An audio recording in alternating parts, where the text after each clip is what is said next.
All right, welcome back. So now that we have a little bit of a foundation of what vertical asymptotes and horizontal asymptotes behave, let's see how we can find them pretty easily for a rational function. So let's first set up a generalized rational function. So we have f of x is a rational function, n of x over d of x, and we can see that we have n of x is going to have a degree of n. So the highest power of that polynomial is n. And on our bottom here, our d of x is going to have the highest power be m. So again, just a generalized polynomial structure for both of those. Now the other thing we have to be careful about is that n of x and d of x have no common factors. Very, very important.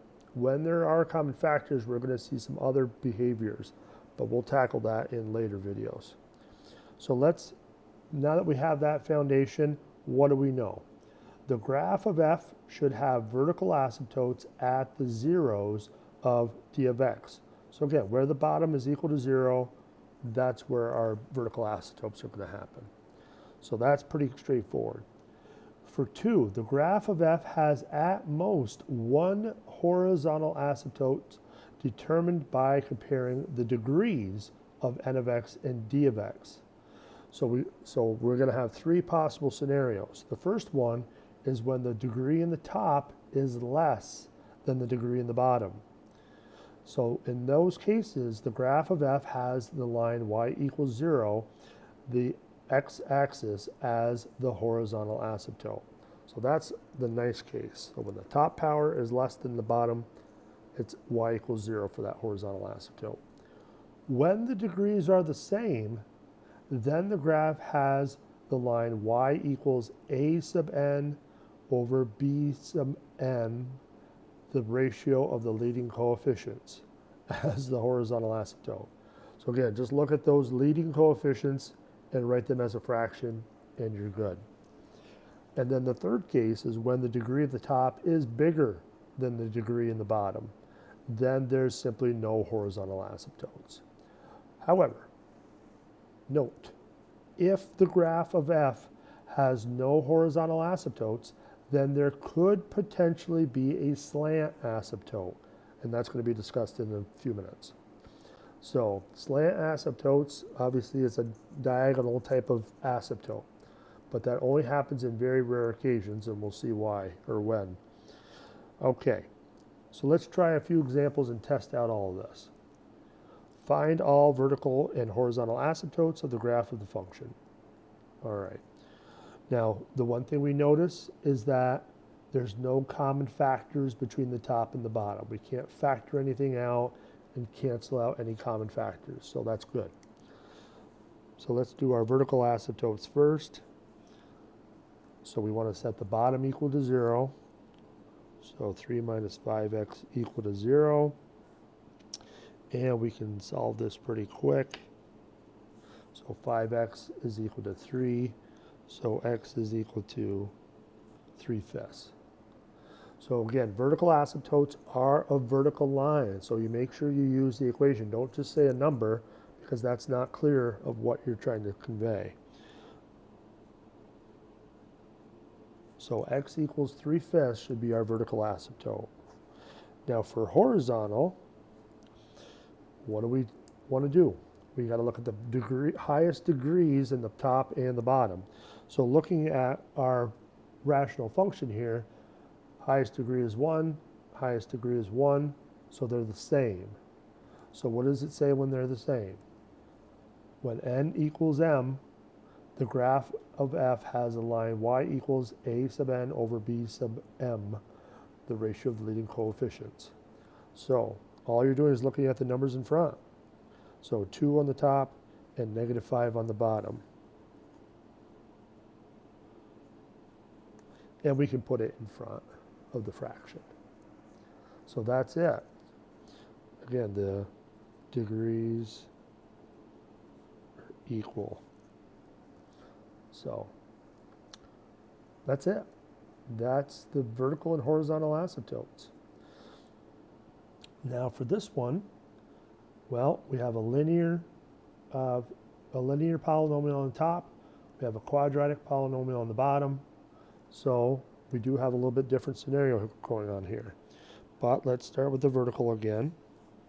So we'll set the bottom equal to 0. Make sure you write down the polynomial correctly.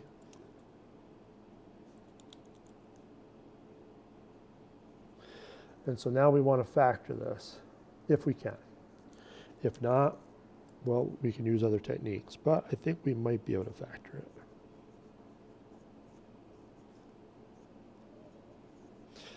So we know, because that last is 1, we know this is going to have to be a 1 and a 1. But because it's a subtraction, we know the signs have to be different. So we're going to have 1 plus and 1 minus, and it does matter the order. So we're going to have to check it. So in this case, we do want a positive 1x for the middle.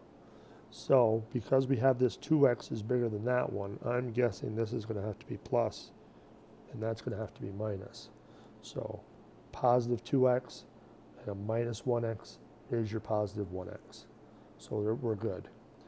So in this case, if we set them equal to 0, we should get x equal to 1/2. And x is equal to -1. Now, if you're not sure if there are common factors between the top and the bottom polynomials, one way you can check that is to plug in your zeros that you found for those vertical asymptotes. So if you plugged in 1/2 back into the top, does it make it 0 up there? And if it does, that means there is a common factor. So if we plugged 1/2 in here, does that make this equal to 0? No. If you plugged in -1, still doesn't make it equal to 0. So we're safe. So both of these are vertical asymptotes. All right, so now for the horizontal, well, we already said that the leading coefficient, or excuse me, the degrees are different, top being smaller than the bottom. So that's our first case. So that means y equals 0 should be our horizontal asymptote.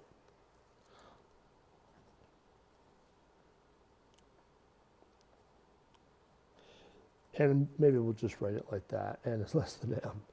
So if we're assuming n is the degree in the top, m is the highest degree in the bottom. So, all right, so that takes care of that one. And again, horizontal asymptote should always be of the form y equals a number. Vertical should always be x equals a number. So there is a difference, and make sure you have it down, the difference. All right, let's try this last one, and you can probably guess what this one's going to look like. Degree is 3 in the top, the degree is 2 in the bottom. So the top is higher degree. But let's start with the vertical again. So we want x squared minus 3x plus 2 equals 0. Looks like we can probably factor this one. Last is a plus, so the signs are the same. They're going to have to both be negative. And we'll need a 2 and a 1. And that looks like it should work.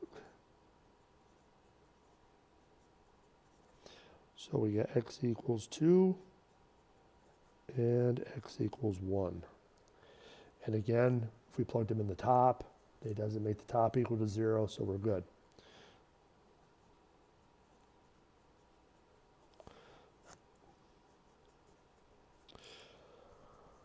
Now, because the degree in the top is bigger than the bottom, what does it say? There are no horizontal asymptotes. So, none. N is greater than m. So, now again, we could have said something like that here if we want to. So we have our three situations. But what about those slant asymptotes? Well, turns out there's a rule for it, and we're going to see it in the last video. See you soon.